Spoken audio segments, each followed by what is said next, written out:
Brian, we got a code P0010. Man, that's a variable valve timing issue. I mean, map sensors, throttle position sensors, O2 sensors, easy to tackle. This one, not so much. You know, this can be an intimidating repair right out of the gate. You get the check engine light. We've all done that. We've talked about proper diagnostics. This could be a scary one, but we're going to simplify it for you and show you exactly how this whole variable valve thing actually works. And it's a whole lot better than the old school way of adjusting timing, John. Yeah, well, let me see this. Is this actually points? Brian, you're really giving away your age here. Yeah, I certainly am. Back in the day, you wanted to adjust your timing at 70 miles an hour. You send somebody out under the hood to adjust this thing. Modern day variable valve timing, you don't have to do that. So we're going to get to it.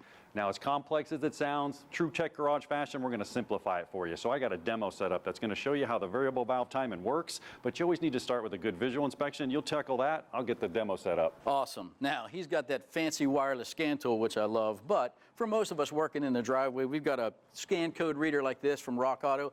I validated the code, so we are in fact going to go into that variable valve solenoid on the intake side, 0010. That's your clue.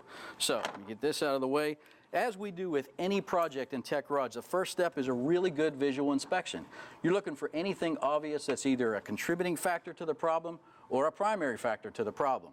So we've located the variable valve solenoids. They're right here at the top. There's overhead cams, intake and exhaust side. So the first thing you want to do is get your light and look down in here. Now, John's going to show you how they work. It's awesome how it works, but they're oil actuated. So we're looking for any obvious oil leaks down around the housing here. I don't see any. So the next step is let's pull the connector. It's not brittle, nothing's broken. And we want to get a good look at the terminals down in here and check and make sure the copper's good, nothing's bent over. Same thing down on the top of the solenoid valve itself. Nothing obvious there. So I'm going to button this back up. We don't want any contamination to get down in there. And then you want to follow the wiring path and look again for any obvious damage. There's nothing that looks like it's a problem here, at least to the naked eye. Now, keep in mind, oil actuated, so the next step is to check the oil. We happen to know the history of this vehicle, and the oil's been changed pretty regularly. No tarring, no sludge, no real issues, we don't think, but you've got to have the right viscosity and the right flow and the right oil pressure to make this variable valve solenoid work. John will show you how. So, I'm just going to do a quick check here of the oil. Check it. Yep, we're good. Good clean oil, nothing obvious there. Now, for a lot of people, you might go to get a service manual page online, follow the diagnostic procedure to a T. That's great, and you can do that, but it's complex and it's a little bit tedious. I'm going to do this. I'm going to use this for validation, but I'm going to show you how to do it in the driveway. You're going to be amazed how much easier this is, but John's going to show you how this whole system really works.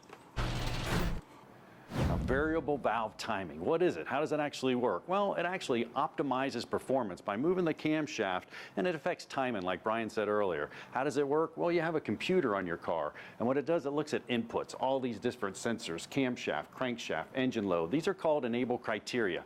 When it hits some given points, it actually allows it, through the cam position actuator solenoid, that oil to flow he was talking about earlier. Once it flows through, it's going to move that actual phaser, and I can show it to you right here in action. This is pretty cool, because here's an actual graphic and an illustration of it working.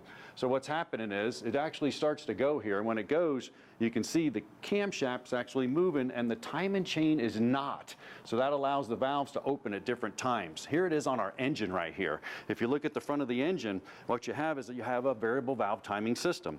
You have a camshaft position sensor that knows where it's located. That's right here. And then Brian was checking out this actual solenoid right here.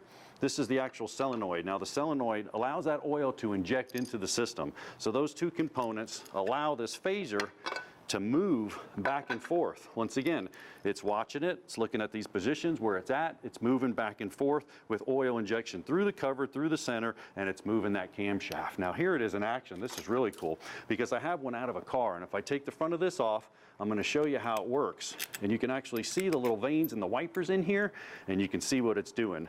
Now, like I said, to optimize performance and also EGR, exhaust gas recirculation, we can keep some of that in cylinder by affecting the timing and lower those temperatures. But check this out. If I hold the timing and I actually move this to the left or the right, the camshaft's moving. But see, the timing's not. The timing chain stays the same. So if it injects oil on this side, it's going to want to push it in this direction. If it injects oil on the other side, it puts it in that direction. So what is it doing? Once again, optimal performance, optimal timing. But oil's key there.